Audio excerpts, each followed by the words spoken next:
আপনার গ্রামগঞ্জের রাস্তাগুলো আমার তো অনেক ভালো লাগে, বিশেষ করে মুন্সিরগঞ্জের বিক্রমপুরের রাস্তাগুলো আমার তো অনেক ভালো লাগে। দেখছেন কি পরিবেশ, কত সুন্দর পরিবেশ, রাস্তাঘাটও অনেক সুন্দর।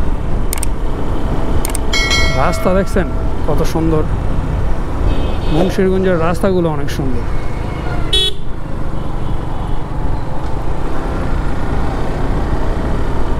রাস্তার পাশ কত বড়, আর অথচ আমরা শহরে থাকি, শহরের রাস্তাঘাট ভাঙ্গা চাঙ্গা সব একসাথে। শহরের রাস্তাগুলো এত বিশ্রী হয়ে গেছে, মানে যান চলাচল তো বেশি হয়, এর কারণে শহরের রাস্তাগুলো এরকম। আর গ্রামের রাস্তার মধ্যে তো শুধু অটো, বড় কোনো গাড়ি আসে না, তো রাস্তা তো সুন্দর থাকবেই। ওই যে অটো অটো অটো, ও সুন্দর, হাত দেখাইতেছে মামা সেই।